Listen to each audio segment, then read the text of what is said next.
Hey guys, welcome back to my channel, Mia's Mane. My name is Mia if this is your first time here, and welcome to the Lion's Den.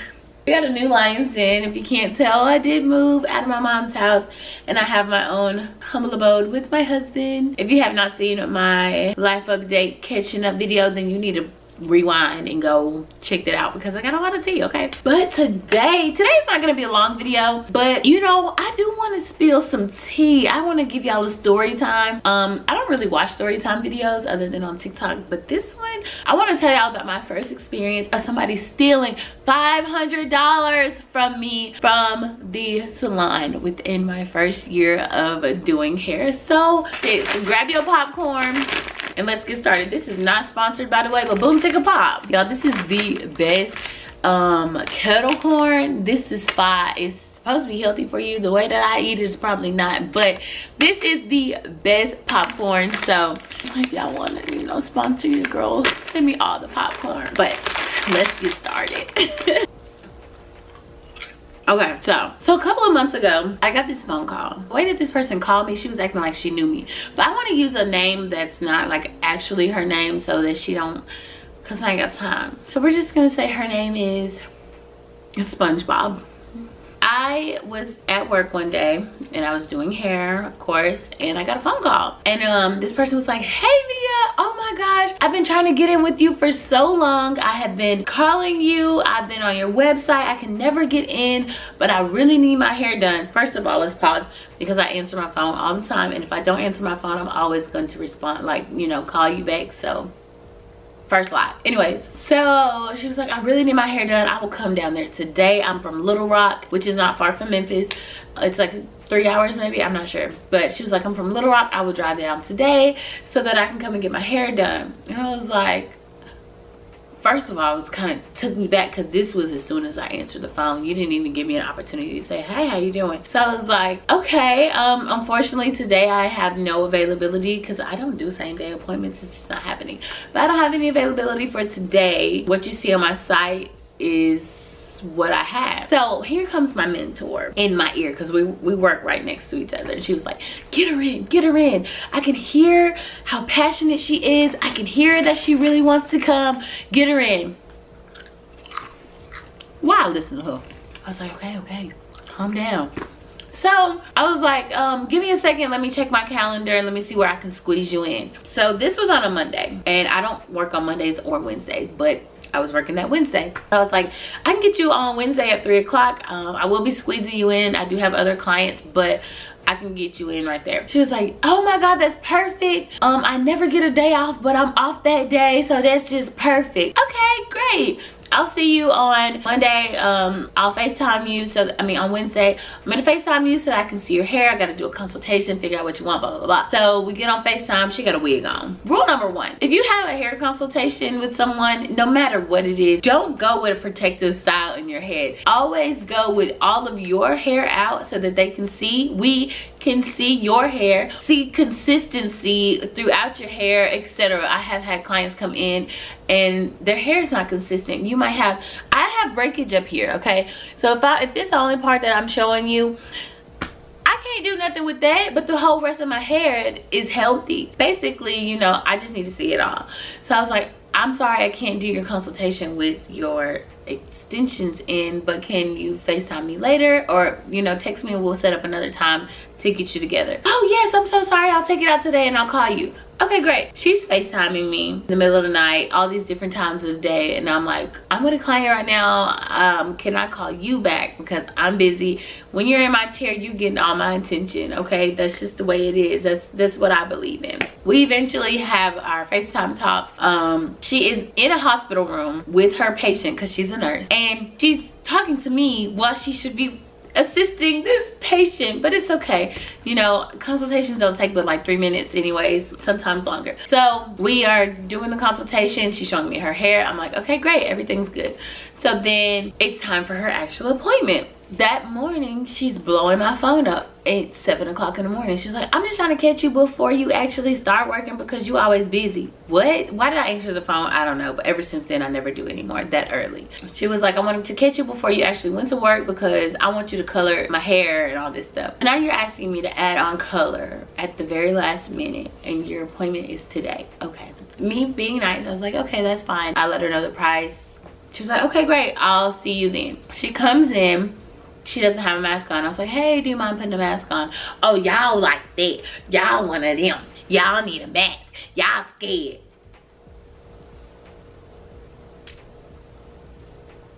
The energy's off already. Once my energy goes down, it's just hard to get it back up. She was like, y'all scared. Okay, this is before the vaccine was available to everybody. This is before all of that. So I was just like, you know, we're just following protocol. We've had the health department come in. They're checking for it. So we just want to make sure that we're in compliance and you do need to wear your mask. So she puts her mask on. And so, you know, I do her hair and I have other clients and I installed all of her extensions flawlessly. But the last step that I had to do was to style it. So it's like big and just in there right now. There's no style. I haven't cut it to customize it to fit her. I haven't done anything. It's just in her hair. So I was like, okay, this is my stopping point to finish my other client that I got under the dryer. So I was like, okay, I'm gonna move you to this chair. We had 2 chairs open. I said you can sit in either one of those chairs. I'm gonna quickly press her out and then I'll be right back with you. Why I gotta wait? Why you double book yourself? Why you do this? Da da da da. And I was like, well, ma'am, I did explain to you that I did have other clients and they did have appointments first and I was working you in. So I do have to, you know, it's not going to take me long. I just have to press her out and then I'll be right back with you. Well, can I go outside and talk to my husband? Yeah, that's fine. I don't mind. In my gut, something didn't feel right. So I took her cape off and she stepped outside and you could see her by the door for a minute and all that. And then she, like, I guess went to her car. And so I finished my client and I looked at my mentor and I was like, did she leave? And she was like, I don't know. I don't think so. And I was like, okay. So I went outside. Well, I tried to call her to come back in. Nothing. Straight to voicemail. I said, okay. Then I tried to call her again and just going straight to voicemail. I go outside and I'm looking. I walked all through. We just have like a strip and then another strip on the side of the building.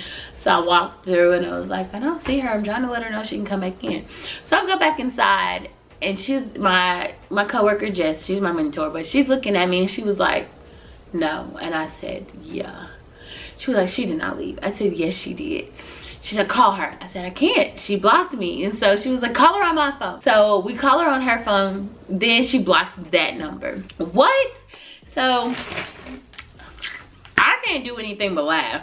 I'm not upset or anything. I'm mad. I was just like in disbelief that it was happening. There goes my work phone. Can't catch a break even on my day off. Give me a second, guys. Anyway, so she blocked both of us. We couldn't get in touch with her at all. And we was just like, what the heck? Like, this can't be real life. Like, I was mad, but like, I wasn't finna cry because I just couldn't. Usually I'm a crier, I'm emotional, I get upset, but I was laughing. I was like, you know what? Because you're not stealing from me, you stealing from him. And when you steal from him, he gonna get you better than I can. So I ain't worried about it. You gonna reap what you sow. Do what you gotta do. You needed it more than I did. You look a fool because you ain't got your hair done. It's just, yeah. So, okay, bye. My coworkers was like, no, we're not going for this. Da, da, da. Their mom has a way to do background checks on people. She is our salon manager, so. But she has a way of doing background checks on people, and she did a background check. This lady has done this before. This is not her first time. So she's a convict. She's a con artist at this point. This is what she does. This is her job, okay? But you're a nurse. Don't play. Don't do, you just shouldn't do that. So they were like, we need to press charges, all this stuff. So their mom calls her and left a voicemail. She was like, she explained who she was. She explained that she knew what was going on. She had 24 hours to reach back out to us, or we're gonna have to get the law enforcement involved. 24 hours came, nothing. We called the police to file a police report because it was a theft of services. The only reason I know this is because my brother and my dad are both police officers for the city, so I can ask them things and they'll explain it to me. So it was a theft of services. Yeah, so we never heard back from her. The police said that they couldn't do anything because she was in Arkansas basically, and the lady got smart with me on the phone because she was like, well, what's her social security number? Ma'am, how do you expect me to know this information? You would know it before I do, but why would you expect a civilian, a normal average civilian, to know another normal average civilian's social security number? What?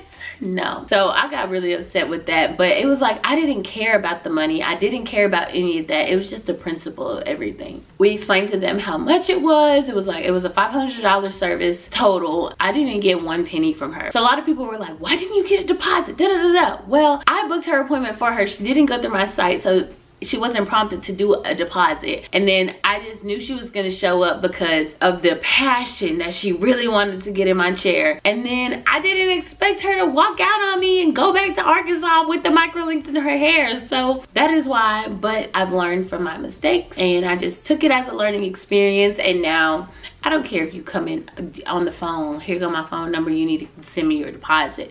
I'm not playing those games anymore, okay? But this situation did mold me as a stylist. It has helped me grow. It's helped me be more stern with my policies and put my foot down, because a lot of people don't care about your time. They don't care about anything. She doesn't care. So fast forward 2 months later, I was like, I wonder what SpongeBob is doing. And my coworker was like, let's call her. So she calls her and she answered the phone. She was like, who is this? And she was like, hey, I'm looking for SpongeBob. And she was like, this ain't SpongeBob, this Patrick. And hung up the phone. So it was like weird. So she tried to call her back. She answered. She's like, I thought you said Patrick, this SpongeBob. See, you going back and forth. You a liar. You done got caught up in your own lie. So she was like, well, I'm just reaching out to make sure everything was okay. I know that you had an incident with one of my stylists here, and you know, you stole from her, you didn't pay her, blase blase. And she was like going off, y'all. It was on speakerphone. I didn't say anything, but I was in the room listening. She was like, that all of it. That was a long beep. She was like, she didn't even do my hair. She didn't even render the service. And she was like, well, did you leave with microlinks in your head? She was like, no. She said, so you didn't leave with microlinks in your head? Yes, I did. You want the hair back? We was like, no, we don't want it. She said, good, it's in the garbage. Okay, so why did you? She was just lying on the phone. She was saying that I was a terrible person. I treated her so bad. I didn't do anything. And all this stuff. And if you've ever come to get a service by me, or if you ever do, I do my best to be super energetic and positive like I am on my channel. This is me. This is how I am in real life. I talk to everybody. I make you feel welcome. I offer you snacks, drinks, wine, whatever it is you want. I'm gonna offer it to you unless I forget. Okay, I'm human. I do forget. But this particular day, I know that I was on my P's and Q's, and I know that I did not disrespect this lady. I did not do anything wrong. I was good. I was clear. She was just like, you know, lying on me. And it was just funny because Jess was there. She witnessed the entire thing, so she knew that what she was saying was BS. So anyways, she was like, why y'all still calling me about something that happened 2 months ago? Y'all must want the money. Y'all need the money. No, we're good. I promise you, the Lord has blessed me 10 times over. Congratulations to you. You look silly.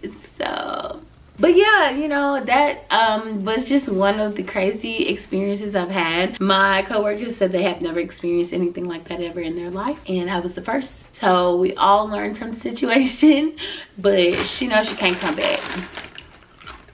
And if she ever walk in this salon, it's on site, period. I'm just playing. No, I'm literally kidding. I'm kidding. I'm an angel. I wouldn't dare. I'm playing, y'all, for real. No, I don't care about the situation. Of course I learned from it, but like I said, God gonna get her before I can. So it's in his hands. A lot of people told me what I should have did, what I could have did, and all that stuff, but you stop giving your opinion if you're not in the situation. How was I supposed to know that she was finna go outside, get in her car, and go back to Little Rock? Lesson of the day: keep your opinions to yourself and don't trust everybody. But that's really all that I have for this video. Like I said, it was gonna be short and sweet.